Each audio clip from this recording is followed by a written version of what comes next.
Hello guys, welcome back to my YouTube channel. അപ്പോൾ ഞാൻ വിചാരിച്ചു ഇന്നൊരു ഡേ മൈ ലൈഫ് എടുക്കാമെന്ന് വിചാരിച്ചു. പക്ഷേ സമയം 10 മണി കഴിഞ്ഞു കേട്ടോ. അപ്പം രാവിലെ അച്ഛൻ ഡ്യൂട്ടിക്ക് പോയി, സാറക്കുട്ടി ഉറക്കമാണ്, ബ്രേക്ക്ഫാസ്റ്റ് കഴിച്ചു. ഇനിയിപ്പോൾ എന്താണ് സംഭവിക്കുന്നത് നമുക്ക് നോക്കാം. അരി അടുപ്പത്ത് ഇട്ടിട്ടുണ്ടായിരുന്നു കേട്ടോ. അപ്പോൾ അത് ഒന്നായി വന്നിട്ടുണ്ട്. ഇനിയിപ്പോൾ അത് ഊറ്റിയെടുക്കാം നമുക്ക്. ഞാനിപ്പോൾ കഞ്ഞി ഊറ്റുവാണ്. ഞാൻ എത്ര ചെയ്താലും എനിക്ക് പിന്നെയും പേടിയാണ് ഈ കഞ്ഞി ഊറ്റുന്ന ഒരു കേസിൽ കണ്ടോ. ഞാൻ അവിടെ തപ്പിപ്പിച്ചു നിൽക്കുകയാണ്. 2 പാത്രം എടുക്കുന്നുണ്ട് കേട്ടോ. കാണാൻ എനിക്ക് ഡയറക്റ്റ് സിങ്കിലോട്ട് തിളച്ചുള്ള ഒഴിക്കാൻ പേടിയാണ്, ഉരുകി പോകുന്ന ഒത്തിരി. അപ്പോൾ ഞാനൊരു ഇഡലി ചെമ്പിലോട്ട് ആദ്യത്തെ ഫുള്ള് നമ്മുടെ കഞ്ഞിവെള്ളം എടുത്തിട്ട് ഈ എടുത്ത് വെച്ചിരിക്കുന്ന ഈ ചരുവത്തിലോട്ട് ഞാൻ വീണ്ടും ഊറ്റിയിടും കേട്ടോ. അപ്പോൾ പിന്നെ വെള്ളം ഓൾറെഡി മറ്റേതിൽ പിടിച്ചോളും. അപ്പോൾ ഇത് ഫ്രീ ആയിട്ട് നമുക്ക് വെക്കാൻ പറ്റും. അങ്ങനെയാണ് ഞാൻ ചെയ്യുന്നത്. സാറ നല്ല ഉറക്കമാണ്. ഞാൻ ലൈറ്റ് ഇട്ട് നോക്കുകയായിരുന്നു. ഇനിയിപ്പോൾ എനിക്ക് ഹോളൊക്കെ ഒന്ന് വൃത്തിയാക്കണം. ഒരുപാടൊന്നുമില്ല. പിന്നെ എൻ്റെ അവിടെ ചെടി എടുത്ത് വെച്ചിട്ടുണ്ടായിരുന്നു വെള്ളം ഒഴിക്കാനായിട്ട്. അപ്പോൾ ഇനിയിപ്പോൾ ചെടി എടുത്ത് ഞാൻ അവിടെ 2 സ്റ്റാൻഡ് ഉണ്ട്. അപ്പോൾ അതിൽ ഈ 2 ചെടി ഞാൻ എപ്പോഴും വെക്കുന്നത്. അപ്പോൾ വെള്ളം ഒഴിക്കാൻ നേരം ഞാൻ എടുത്ത് താഴെ വെക്കും. എന്നിട്ട് ഞാൻ വെള്ളം എല്ലാം പോയി കഴിയുമ്പോഴത്തേക്കും ഞാൻ അത് അവിടെ തന്നെ തൂക്കും കേട്ടോ. എന്നിട്ട് ഞാൻ ഹോളൊക്കെ ഒന്ന് ചെറുതായിട്ട് അടുക്കി പറക്കാണ്.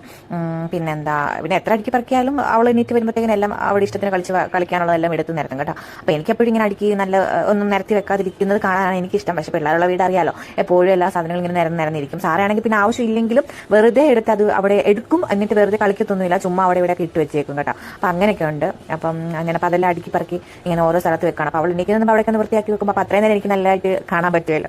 അതിന് വേണ്ടിയിട്ട് ഞാൻ ഇപ്പോൾ എല്ലാം ഫുൾ ക്ലിയർ ചെയ്തുകൊണ്ട് ഇങ്ങനെ കാണിക്കുകയാണ് കേട്ടോ. അപ്പം അറിയാലോ, പിള്ളേരുള്ള വീട്ടിൽ ഇതൊന്നും അല്ല, ഇതിനപ്പുറത്തെ കാണിക്കും. പിന്നെ നമ്മൾ മാക്സിമം ഇങ്ങനെ ഞാൻ പുറകെ നടന്ന് അവൾ എടുക്കുന്നതൊക്കെ അങ്ങോട്ടും ഇങ്ങോട്ടൊക്കെ മാറ്റി മറിച്ചൊക്കെ വെച്ചുകൊണ്ടിരിക്കും.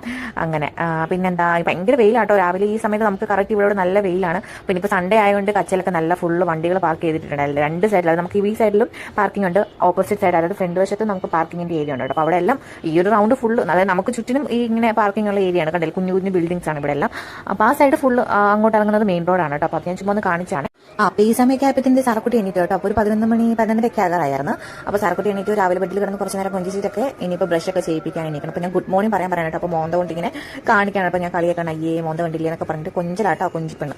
അപ്പോൾ നമ്മളിങ്ങനെ എടുത്തുകൊണ്ടൊക്കെ പോകുന്നത് ഭയങ്കര ഇഷ്ടമാണ് കേട്ടോ. അപ്പോൾ നമ്മളിങ്ങനെ കൊഞ്ചിക്കൊണ്ടിരിക്കും. അപ്പോൾ ഞാൻ ചോദിക്കുകയാണ്, അമ്മയുടെ കുഞ്ചുമോളാണോ എന്നൊക്കെ ചോദിച്ചിട്ട് ഇങ്ങനെ എടുത്തുകൊണ്ട് ബാത്റൂമിലോട്ട് കൊണ്ടുപോകാം കേട്ടോ. ഇനിയിപ്പോൾ അവിടെ നിർത്തി ഇപ്പം ബ്രഷ് ചെയ്യിപ്പിക്കും. അപ്പോൾ ഇത് അവൾ ഒന്ന് സന്തോഷിപ്പിക്കാൻ വേണ്ടി ഞാൻ ആദ്യം അവിടെ കൊടുക്കും. അതുകൊണ്ട് ഞാൻ തേച്ച് കൊടുക്കട്ടെ. ഇപ്പോൾ വെള്ളം പിടിച്ച് വെച്ചേക്കാം, ഭയങ്കര ചൂടായതുകൊണ്ടേ വെള്ളം 2 ബക്കറ്റിൽ പിടിച്ച് വെക്കട്ടെ. നമുക്ക് ഇടയ്ക്ക് ആവശ്യത്തിന് യൂസ് ചെയ്യാൻ വേണ്ടിയിട്ട്, അല്ലെങ്കിൽ ഭയങ്കര ചൂടുള്ള വരുന്നത്. ഇപ്പോൾ ബ്രഷൊക്കെ ചെയ്യിപ്പിച്ച് കൊണ്ടുവന്നു. അപ്പം ഞാൻ അവൾക്ക് ദോശയായിരുന്നു, അപ്പം ഇച്ചിരി പഞ്ചസാരൊക്കെ ഇട്ടിട്ട് കൊടുക്കുക. ചിലപ്പോഴേ കഴിക്കത്തുള്ളൂ കേട്ടോ. അപ്പം ഞാൻ പിന്നെ രാവിലെ ഒത്തിരി നിർബന്ധിക്കത്തില്ല. കിടന്ന് കരഞ്ഞ് കൂവിച്ചേക്കാൻ അവിടെ മേടിച്ചൊക്കെ വെച്ചിട്ടുണ്ടോ. ഇനിയിപ്പോൾ ഉച്ചയ്ക്കത്തേനുള്ള ഫുഡിനുള്ള തയ്യാറെടുപ്പാട്ടോ. അപ്പം കഴിഞ്ഞ ദിവസം ഞാൻ മത്തി മേടിച്ചിട്ടുണ്ടായിരുന്നു വറക്കാനായിട്ട്. അപ്പോൾ അത് അരച്ച് കൊട്ടി വെച്ചിട്ടുണ്ടായിരുന്നു. അപ്പോൾ ഞാൻ ഇങ്ങനെ ഇച്ചിരി കരിയാപ്പിലൊക്കെ ഇട്ടിട്ടാട്ടോ മത്തി വറക്കുന്നത്. അപ്പോൾ അടിക്കുന്ന പിടിക്കാതെ നല്ലൊരു ടേസ്റ്റ് കിട്ടും കേട്ടോ. കരിയാപ്പിലയുടെ ഒരു ഫ്ലേവറൊക്കെ ഇറങ്ങുമ്പോഴത്തേക്കിന്. പിന്നെ അതേ മത്തി ഞാനിങ്ങനെ തുറന്ന് നോക്കുകയാണ്. അപ്പോൾ എന്തോന്ന് നോക്കുകയാണ്. പിന്നെ തലേന്ന് മേടിച്ച മറ്റേ നമ്മുടെ ചൂരക്കറി ഉണ്ടായിരുന്നു കേട്ടോ. അത് നല്ല ടേസ്റ്റ് ആയിരുന്നു കേട്ടോ. നല്ല കുടമ്പുളൊക്കെ ഇട്ടിട്ട് നല്ല പറ്റിച്ച് വെച്ചിരിക്കുന്നു. പിന്നെ നമ്മുടെ ബീൻസ് ഉണ്ടല്ലോ, ബീൻസ് മിൽക്ക് വരട്ടി ഉണ്ടായിരുന്നു കേട്ടോ. തോരനേക്കാൾ എനിക്കും അത്യാവശ്യമൊക്കെ ഇഷ്ടം ഈ മിൽക്ക് വരട്ടിയാണ് കേട്ടോ. അപ്പോൾ അതും ഉണ്ടായിരുന്നു, നല്ലപോലെ വളർത്തിയെടുത്തത്. പിന്നെ അപ്പം സാർക്കൂടി ദോശ ഒന്നും അധികം കഴിച്ചില്ല. അപ്പോൾ ഞാനൊന്ന് എനിക്ക് ഇച്ചിരി പാല് കൊടുക്കാൻ നോക്കിയിട്ട് കുറച്ച് പാലെടുക്കണം കേട്ടോ. പാല് കുപ്പിയിലാട്ടോ കൊടുക്കുന്നത്. അവൾ ഗ്ലാസ്സിൽ പാല് കുടിക്കത്തില്ല, ഞാൻ കൊടുക്കാറില്ല, നിർബന്ധിക്കാറില്ല. ചായയോ കാപ്പിയൊക്കെ കുടിച്ചോളും ഗ്ലാസ്സിൽ. അപ്പോഴത്തേക്ക് കിടക്കാണ് ആൾ പാല് കിട്ടാൻ വേണ്ടിയിട്ട്. അപ്പോൾ ഞാൻ അങ്ങനെ കൊടുക്കുകയാണ്. അപ്പോൾ അത് തന്നെ കുടിച്ചോളും കേട്ടോ. അപ്പോൾ പിന്നെ ഞാൻ വീട്ടിൽ അടുക്കളയിൽ ചെന്നപ്പോഴത്തേക്കിന് നമ്മുടെ മത്തിയൊക്കെ നല്ല സൂപ്പറായി. അപ്പോൾ മീൻ ഞാൻ ഒന്നും കൂടെ ഒന്ന് തിളപ്പിച്ചു. അപ്പോൾ രാവിലത്തെ ഏകദേശം എല്ലാ പരിപാടിയും കഴിഞ്ഞ് കഴിച്ചിട്ടുണ്ട്. അപ്പോൾ ഞാൻ കുളിക്കാനായിട്ട് പോകണം, തലയിൽ എണ്ണയൊക്കെ വെച്ചിട്ടുണ്ട്. അപ്പോൾ സാറക്കുട്ടി ഇവിടെ നിന്ന് കളിക്കുന്നുണ്ട്. അപ്പോൾ ഞാൻ ഇപ്പോൾ കുളിച്ചിട്ട് വരാമെന്ന് പറഞ്ഞിട്ട് ടാറ്റ ബേബി പറഞ്ഞിട്ട് പോകാണ് കേട്ടോ. അപ്പോൾ ഇന്ന് കുളിയൊക്കെ കഴിഞ്ഞിട്ട് വന്നിട്ടുണ്ട്. അപ്പോൾ ഞാൻ കുറച്ച് മോയ്സ്ചറൈസിങ് ക്രീം തേക്കാണ്. പാക്കോളജിക്കയുടെയാണ് യൂസ് ചെയ്യുന്നത്. നല്ല അടിപൊളി ഒരു മോയ്സ്ചറൈസർ ആണ് കേട്ടോ. അടിപൊളി എന്ന് പറഞ്ഞാൽ സൂപ്പർവാണ്, നല്ല മണവും നല്ല സ്മൂത്ത് ആയിട്ടിരിക്കും കേട്ടോ. അതിൻ്റെ ഒരു ഇതൊക്കെ ഭയങ്കര സോഫ്റ്റ് ആണ്, എനിക്കിഷ്ടമാണ് കേട്ടോ അത്. പിന്നെന്താ, ഞാൻ എല്ലായിടത്തും അപ്ലൈ ചെയ്ത് കൊടുക്കുന്നുണ്ട് കേട്ടോ. രാവിലെ കുളിയൊക്കെ കഴിഞ്ഞിട്ട് അല്ലെങ്കിൽ രാവിലെ എണീറ്റ് കഴിയുമ്പോൾ എനിക്ക് ഇങ്ങനത്തെ ചെറിയ ചെറിയ ഒരുക്കങ്ങളൊക്കെ മസ്റ്റാണ് കേട്ടോ. അത് ഇന്നലെ തുടങ്ങിയതല്ല കേട്ടോ. പണ്ടോട്ടേ, അതായത് കല്യാണമൊക്കെ കഴിക്കുന്ന മുമ്പേ ഞാനിങ്ങനെ ഒരു ചെറിയൊരു ഒരുക്കത്തിനോട് ഇഷ്ടമുള്ള ഒരാളാണ് ഞാൻ. പണ്ടോടെ സ്കൂളിലൊക്കെ പോകുന്നത് ഇച്ചിരി ലിബാമൊക്കെ തേച്ച് കണ്ണൊക്കെ എഴുതി പെട്ടൊക്കെ തൊട്ട് പോകുന്ന ഒരാളാണ് കേട്ടോ ഞാൻ. പിന്നെ ഞാനൊരു ലിബാം ഇട്ട് കൊടുത്തു, സൺസ്ക്രീൻ ഇട്ട് കൊടുത്തു. സൺസ്ക്രീൻ ഒരു അടിപൊളി സാധനമാണ് കേട്ടോ. ഞാൻ വെറുതെ വാങ്ങിച്ച് നോക്കിയതാണ്, ലാക്ടോ കലാമിൻ്റെ. നല്ല സൂപ്പർ സാധനമാണ്. എനിക്ക് അത് ഇട്ട് കഴിയുമ്പോൾ ഭയങ്കര ഒരു കളർ ചേഞ്ച് ഒക്കെ വന്ന പോലെ ഫീൽ ചെയ്യും. പിന്നെ ഇത് ഞാൻ സെബാമെഡിൻ്റേത് ക്രീം സാറക്കുട്ടിക്ക് ഇട്ട് കൊടുക്കുന്നുണ്ട്. അപ്പോൾ അവിടെ ഇരുന്നപ്പോൾ ഞാൻ നിങ്ങളെ ചുമ്മാ കാണിച്ചാണ്. പിന്നെ സാറക്കുട്ടി കളിക്കുന്നു. അപ്പം ഇങ്ങനെ ഇരിക്കും, ഞങ്ങൾ വെയിറ്റ് ചെയ്യും. അപ്പോൾ നമ്മൾ വെയിറ്റ് ചെയ്ത ആൾ എത്തിപ്പോയിരിക്കുകയാണ് ഗായ്സ്. എൻ്റെ കുട്ടീനെ വന്നിരിക്കുന്നു. മോർണിംഗ് ഡ്യൂട്ടി കഴിഞ്ഞിട്ട് ഉച്ചയ്ക്ക് ഷിഫ്റ്റിന് ഇത് എപ്പോഴും ഇങ്ങനെ ചെയ്യട്ടോ. അപ്പം അതിൽ നിന്ന് മോള് പോയി കഥയിനിടയ്ക്ക് പാത്തിരിക്കുന്നുണ്ട്. അപ്പം പോയി കണ്ടുപിടിക്കാൻ എൻ്റെ മോൾ എവിടെ, എൻ്റെ സാറക്കുട്ടി എവിടെ എന്നൊക്കെ പറഞ്ഞിട്ട് അവർ കുറച്ച് കൊഞ്ചലൊക്കെ ഉണ്ട്. അതുകൊണ്ട് ഞങ്ങൾക്ക് ഫുഡൊക്കെ എടുത്തിട്ടോ. നമ്മുടെ തോരനും മീനും മീൻ വറുത്തൊക്കെ കൂട്ടിയിട്ട് നമ്മൾ 2 പേരും കഴിക്കുമ്പോൾ സാറക്കുട്ടിക്ക് കൊടുത്തിട്ടോ. അപ്പോൾ അത് ഞാൻ വീഡിയോ എടുക്കാനായിട്ട് മറന്നുപോയി ഗൈസ്. അപ്പോൾ നമ്മൾ ഫുഡൊക്കെ കഴിച്ചിട്ട് കുറച്ച് ചോക്ലേറ്റ് ഒക്കെ തിന്നുകൊണ്ട് ഇങ്ങനെ വർത്താനൊക്കെ പറഞ്ഞിട്ട് ഇങ്ങനെ ഇരിക്കുകയാണ്. അത് കഴിഞ്ഞിട്ട് നമ്മളൊന്ന് ഉച്ചമയക്കത്തിന് പോകും. അപ്പം എന്താ പറയുക, അപ്പോൾ ഈ സമയത്ത് നമ്മൾ ചുമ്മാ വർത്താനൊക്കെ പറഞ്ഞ് വീട്ടിലൊക്കെ വിളിക്കുന്ന ഒരു ടൈം കേട്ടോ. ഇങ്ങനെ ഫുഡൊക്കെ കഴിച്ചിട്ട് ഒരു 2 മുട്ടയൊക്കെ കഴിച്ചിട്ട് നമ്മൾ വീട്ടിലോട്ടൊക്കെ വിളിച്ച് സംസാരിക്കുന്ന ഒരു ടൈമാണ് കേട്ടോ. സാർ ഇങ്ങനെ അതൊക്കെ കാണിക്കുന്നുണ്ട്. അച്ഛൻ അവിടെ ഡണ്ണൊക്കെ തരുന്നുണ്ട് കേട്ടോ. നമ്മൾ ഫുഡ് എല്ലാം കഴിഞ്ഞു. ഇനി ഒന്ന് കിടക്കാൻ നോക്കിയിട്ട്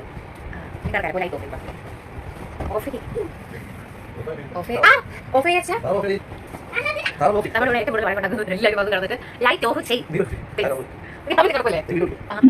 അവിടെ പാട്ടൊക്കെ വെച്ചു ചില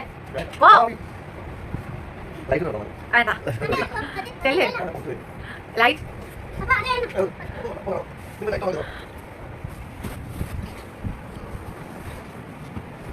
സാറേ കയറ്.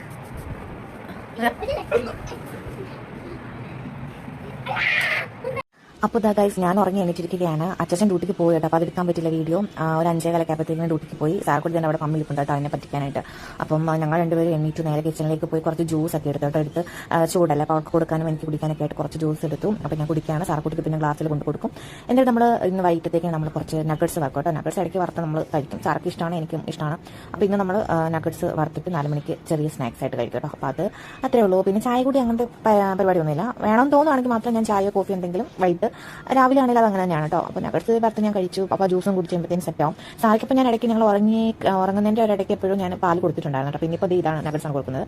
അപ്പോൾ അതോട് കഴിച്ചുകൊണ്ടിരിക്കുന്നത്. നിങ്ങളൊക്കെ ഇടിയപ്പം എങ്ങനെ ഉണ്ടാക്കുന്നതെന്ന് പറഞ്ഞിട്ട് ഇതിപ്പോൾ ഞാൻ നാളെ രാവിലത്തേക്കുള്ള ഇടിയപ്പം വൈകിട്ട് ഞാൻ കുഴച്ച് ആവി കയറ്റി സെറ്റാക്കി കേട്ടോ. അപ്പോൾ എനിക്ക് രാവിലെ എണീക്കുമ്പോൾ ജോലി എളുപ്പമുണ്ടല്ലോ. അപ്പോൾ അതിന് വേണ്ടിയിട്ടാണ് കേട്ടോ. അപ്പോൾ എനിക്ക് ഇടിയപ്പം ഉണ്ടാക്കാൻ അറിയത്തേ ഇല്ല എന്ന് എനിക്ക് ഭയങ്കര ഇഷ്ടമുള്ളൊരു സാധനം ഉണ്ടായിരുന്നു. എപ്പോൾ ഉണ്ടാക്കിയാലും വെള്ളം കൂടിയിട്ട് നമ്മൾ അച്ചിലിട്ട് കറക്കുമ്പോഴത്തേക്കും അത് ഭയങ്കരമായിട്ട് വെള്ളം മാത്രമേ വരത്തുള്ളൂ കേട്ടോ. അപ്പോൾ എനിക്ക് ഭയങ്കര സങ്കടം. അപ്പോൾ അങ്ങനെ യൂട്യൂബിൽ തന്നെ നോക്കിയിട്ട് എനിക്കൊരു ട്രിക്ക് കിട്ടില്ല. അപ്പോൾ ഇതിങ്ങനെയായിരിക്കും നിങ്ങൾ ഉണ്ടാക്കുന്നത്. അപ്പോൾ അതിനുശേഷം ഞാനിപ്പോൾ ഇങ്ങനെ ആയിട്ട് ഉണ്ടാക്കുന്ന വെള്ളം നമ്മൾ വെള്ളം ലൂസാക്കിയിട്ട് അടുപ്പിൽ വെച്ച് കുറുക്കിയിട്ട് നമ്മൾ ഇതുപോലെ ഇങ്ങനെ കപ്പി കാച്ചി എടുക്കത്തില്ലേ, അതുപോലെ നല്ലപോലെ സെറ്റാക്കി. അപ്പോൾ ഇതിന് ചൂടൊക്കെ നല്ലപോലെ പോയിട്ടുണ്ടായിരുന്നു. ഇതിപ്പോൾ ഞാൻ നല്ലപോലെ കുഴച്ചിട്ട് ഞാൻ കറക്കിയെടുക്കും. അപ്പോൾ ഇതിലേക്ക് ഇപ്പോൾ ഇങ്ങനെ എടുക്കുമ്പോൾ എനിക്ക് ഭയങ്കര ഇഷ്ടമാണ് കേട്ടോ. അപ്പോൾ നമുക്ക് ഒട്ടും അറിയാൻ മേലാത്തൊരു കാര്യം നമ്മൾ ചെയ്ത് സക്സസ് ആകുമ്പോൾ നമുക്കൊരു സന്തോഷം ഉണ്ടല്ലോ. അപ്പോൾ ഞാൻ ഇപ്പോൾ ഇടയ്ക്കിടയ്ക്ക് ഉണ്ടാക്കാറുണ്ട് കേട്ടോ. എനിക്ക് ഇഷ്ടമാണ് ഇടിയപ്പം. അപ്പം ഞാൻ തേങ്ങയൊന്നും എടുത്തില്ല കേട്ടോ. വൈകിട്ട് ഇത് ജസ്റ്റ് ഒന്ന് ആവി കയറ്റി വെക്കത്തുള്ളൂ. അപ്പോൾ നാളെ രാവിലെ എടുക്കുമ്പോൾ സമയത്ത് ഞാൻ തേങ്ങയൊക്കെ ഇട്ട് നല്ലപോലെ ആവിയൊക്കെ കയറ്റി സെറ്റാക്കി എടുക്കും. അപ്പോൾ രാവിലെ ഈ ചൂടത്ത് എണീറ്റ് ഈ കുഴച്ച് വെക്കണം, പിന്നെ അത് കറക്കിയൊക്കെ എടുക്കുന്ന ആ ഒരു ബുദ്ധിമുട്ടുണ്ടാണ് ഞാൻ ഇപ്പോൾ ഈ രാത്രി ഇത് ചെയ്യുന്നത്. ഇപ്പോഴത്തേ കണ്ടിട്ട് നല്ലപോലെ മറ്റേ ഞാൻ ഇങ്ങനെ കറക്കുമ്പോൾ വെള്ളം മാത്രമേ വരത്തുള്ളൂ കഴിച്ച്. എന്നിട്ട് ഈ മാവ് മണ്ടയ്ക്ക് ഇങ്ങനെ സെറ്റായിട്ട് നിൽക്കും. അപ്പോൾ എനിക്ക് ഭയങ്കര വിഷമമായിരുന്നു. കുറേ പൊടികൾ എനിക്ക് അപ്പോൾ അങ്ങനെ വേസ്റ്റ് ആയിട്ടുണ്ട് കേട്ടോ. പിന്നെയാണ് എനിക്ക് ഈ ഒരു ക്ലിക്കായത്. അപ്പോൾ അത് ഞാൻ ഒരു സെറ്റ് എടുത്തു, 2 സെറ്റ് എടുത്തു. പിന്നെ വേറൊരു അച്ചിലും കൂടെ എടുക്കുമ്പോഴത്തേക്കും നമുക്കുള്ള സെറ്റ് ആവും കേട്ടോ. അപ്പം കടലക്കറി ഇരിപ്പുണ്ട്. അപ്പോൾ അതും രാവിലെ തേങ്ങാപ്പാലൊക്കെ ഒഴിച്ചൊന്ന് സെറ്റാക്കി എടുക്കും. അപ്പോൾ ഞാൻ മാക്സിമം പണികളൊക്കെ പെട്ടെന്ന്, അതായത് എനിക്ക് എളുപ്പം ചെയ്യാനുള്ള ഒരു പണിയാട്ടോ ഞാൻ നോക്കുന്നത്. അല്ലാതെ എനിക്ക് രാവിലെ തൊട്ട് വൈകിട്ട് വരെ ഈ അടുക്കള കിടന്ന് പണിയെടുക്കുന്നതിനോട് താല്പര്യമില്ല ഗൈസ്. അപ്പോൾ ഞാൻ മാക്സിമം എല്ലാം എനിക്ക് എളുപ്പമുള്ള രീതിയിലാക്കും. പണിപ്പാളി ഗായ്സ്, പണിപ്പാളി എല്ലാം കഴിഞ്ഞപ്പോൾ ഞാൻ ഒരു വഴിക്കായി ഗായ്സ്. എന്ത് പറ്റി എനിക്ക് അറിഞ്ഞുകൂടാ. പെട്ടെന്നൊരു വല്ലാത്തൊരു വോമിറ്റിംഗ് ടെൻഡൻസിയും ബാക്ക് പെയിനും ഒരു എന്തൊക്കെയോ പോലെ ആകെപ്പാടെ പണിപ്പാളി. അപ്പോൾ ഡേ മൈ ലൈഫ് കഴിഞ്ഞപ്പോഴത്തേക്കും ഞാൻ ബെഡിലായി ഗായ്സ്. എനിക്ക് അറിഞ്ഞുകൂടാ എന്ത് പറ്റിയെന്ന്. ഇനി വല്ല യൂണിയൻ ഫേഷൻ്റെ സ്റ്റാർട്ടിംഗ് ആണോ, എന്താ പറ്റി, ഇപ്പോൾ ചൂടൊക്കെ അല്ലേ, കാലാവസ്ഥയൊക്കെ മാറിയതിൻ്റെ ആണോ, എന്താ നടത്തില്ല. ഭയങ്കര തലവേദനയും ബാക്ക് പെയിനും വോമിറ്റിംഗ് ഒക്കെ ഉണ്ടായിരുന്നു. ഒരു 3 വട്ടം ഞാൻ വോമിറ്റ് ചെയ്തിട്ടോ, എന്താണെന്ന് അറിഞ്ഞുകൂടാ. അപ്പോൾ എന്തായാലും എല്ലാം കഴിഞ്ഞപ്പോഴത്തേക്കും ഞാൻ നല്ല സെറ്റായി.